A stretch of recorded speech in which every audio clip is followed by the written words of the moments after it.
Hey family, well I'm getting ready to harvest some okra here before the frost. They call it for frost tonight.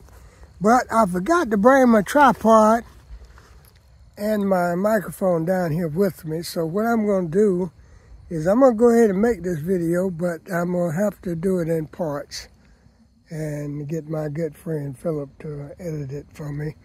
But we've just started. I just started, and already I picked that many jalapeno peppers off of that little bush. And I mean, it was loaded, and it still got plenty on there. But what I'm going to do is I'm going to show you what I'm talking about here. We're going to take this okra off and show you a little bit about the garden. We did clean up a little bit around here, and that was our bed for the sweet potatoes over there, and we showed you that one. And this stuff here is going to be burned. We're going to burn it and get that potash out of it like we did last year. I've got some garlic cloves in this bed. We've got garlic in there already. This pile here is going to be burned again, like I said, for potash. And my garden is not pretty now, so just look over it, because we're getting ready to turn it under. I'm probably getting ready to turn it under myself. But anyway, we're going to turn it under and get it ready to put my greens out here. And the surprising thing about it, people, is look what's hiding up under here. Look what's hiding up under here. That is a watermelon. It will never make it because it's supposed to frost real hard and heavy tonight. And there's another little baby watermelon. Boy, this is too late for watermelon wars. And we got plenty of them still popping out. And they should have came out so I could have showed something on that thing with the watermelon wars.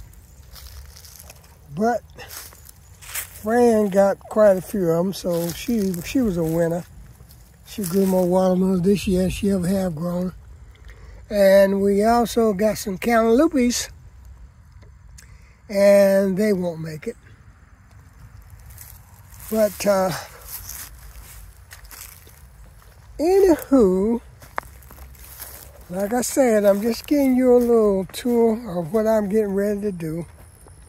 Now this okra here, a lot of it is too big, and I know this, but I'm gonna harvest it anyway. Now this okra right here is the size that I like, the real young tender okra. Now this okra here is probably gonna be too big, a lot of it.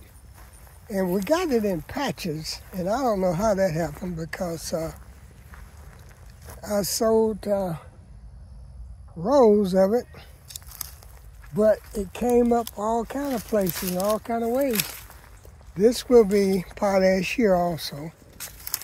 And yeah, CC, I did do some work. You want to give all the credit to Rudy, but he did his share. And quite naturally, you know, I had to get in there and do mine. But people don't pay any attention to the junk I be talking, because CC and I and myself are friends, and we just throw a little shade each other's way to make things more competitive and interesting. But I'm going to get a good mess of okra today out of this stuff, and I'm going to show it to you as soon as I can get it picked. I mean, as soon as I can get it cut. I'm talking about picking like you pick peas or something. But as soon as I can cut this okra and get it cut, I'll show you the results and what I've done and what I harvest. But it's coming in now. The frost got a hold of those blooms. I can see that now. That cold weather is going to knock the bloom completely off of it. It was so hot that and dry, I figured the okra would do good. Okra lack heat, but you know, you can't give it heat and not give it any water. And we wasn't about to drag that hose down here and put all that spigot water on it because that stuff is too high. But anywho, people, we're gonna get this picked and then I'll get back to you and show you what we wind up with, okay? Okay, family, this is what we got. This is what we harvest. I got one green tomato there, and I've got one crowd of peas there. So we're gonna throw that in with the other ones. But this is my okra harvest for today.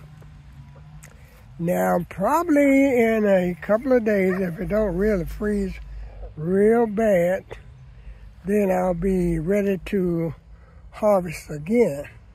But I don't think I'm gonna get but maybe a couple more cuts out of this, because you can see where some of the flowers have got a little bit toasted from the cold weather and from the little light frost we had. See what I'm talking about right here on this flower? It's looking real puny, like real puny. So I doubt if we're gonna be able to get too many more out of this particular crop here, but we've got some that's already put up. I was looking at Lead Farmer talking about a freeze dryer, and sounds like a great idea, really, if you can afford it. But they're not cheap, people. Let me tell you, they're not cheap, because I plan on getting Fran one. I've done my research on them, and the things that Lead said about them are true. And but like I said, they're not cheap.